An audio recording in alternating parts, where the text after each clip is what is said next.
প্রথমেই শুরু করছি বিফ কার্বোনাদে। আর এটার জন্য আমার যে উপকরণ লাগছে আমি সেগুলো দেখিয়ে দিচ্ছি।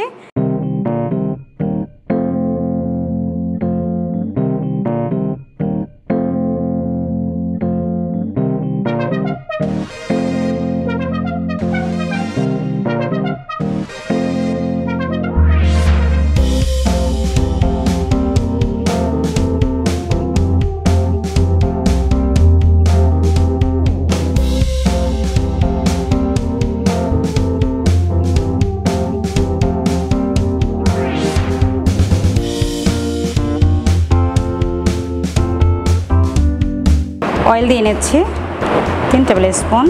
প্রথমে দিয়ে দিচ্ছি আমি বিফ, এটাকে আমরা ভেজে নেব।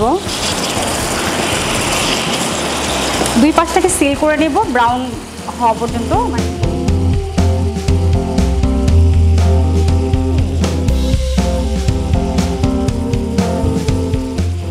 এটা অলমোস্ট ডান।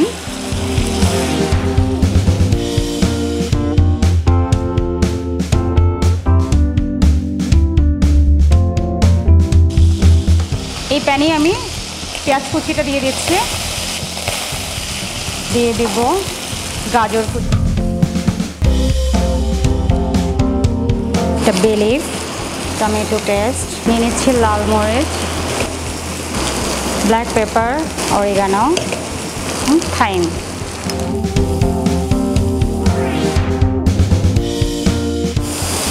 এর মধ্যে বিফটা আমি দিয়ে দিচ্ছি।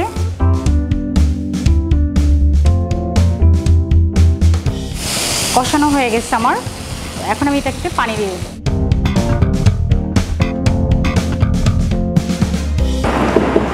সবশেষে আমি লবণ অ্যাড করে এটাকে ঢেকে দিব 2 ঘন্টার জন্য স্লো হিটে। মাংসটা নরম হয়ে যাবে।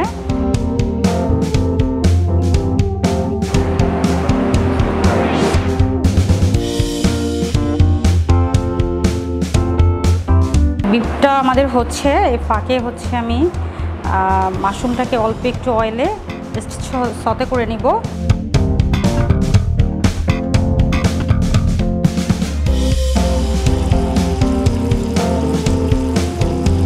এটা ভাজা শেষ, এটা উঠিয়ে নিচ্ছি। বিফটা যখন হয়ে যাবে তখন আমি হচ্ছে এটাকে এটার ভিতরে দিয়ে তখন ওটাকে অন্য ফিনিশ করে ফেলতে কাজটা। দর্শক, এটা 2 ঘন্টা আমরা স্লো কুকি দিয়েছিলাম। এখন দেখি এটার কী অবস্থা। তো আমি এটা খুলে নিচ্ছি। ওয়াও, মানে জাস্ট অসাধারণ একটা স্মেল আসতেছে। মাশরুমটা আমরা আগেই ভেজে রেখেছিলাম, আপনারা দেখেছেন। সেই মাশরুমটাকে আমি এখন এই গ্রেভিটার ভিতরে দিয়ে দিচ্ছি। ময়দা নিয়ে নিয়েছি, এটাকে আমি পানি দিয়ে একটু গুলিয়ে নিব। আপনি যদি এই ড্রাই ময়দাটাকে ইউজ করেন তাহলে দলা পেকে যাবে। আমরা কখনোই কোনো গ্রেভি বা কোনো কিছুতে ড্রাই ময়দা, কর্নফ্লাওয়ার এগুলো ইউজ করবো না, যেটাতে আমরা ইউজ করি। সেক্ষেত্রে আমরা একটু পানি দিয়ে যদি এটাকে ভালো করে গুলিয়ে তারপরে দিই তাহলে সুন্দর করে মিশে যাবে। এবং আপনি এটা দেওয়ার সাথে সাথে নাড়ার উপরে রাখবেন, তাহলে সুন্দর করে গ্রেভিটা ঘন হয়ে যাবে, বাট দলা পাকাবে না। এই যে গ্রেভিটা দিয়ে দিচ্ছি, এটা আস্তে করে ঘন হয়ে যাবে, গ্রেভিটা একটু ঘন ঘন থাকবে। এটা অলমোস্ট হয়ে গিয়েছে।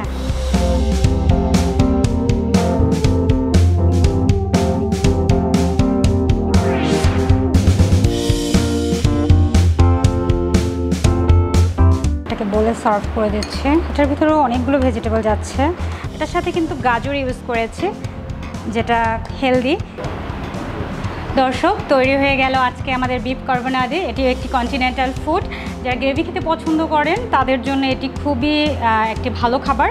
এবং এটা ভালো লাগলে অবশ্যই কমেন্টস করে জানাবেন আমাদেরকে কেমন হয়েছে। আপনারা বাসায় এটি তৈরি করবেন ইনশাআল্লাহ।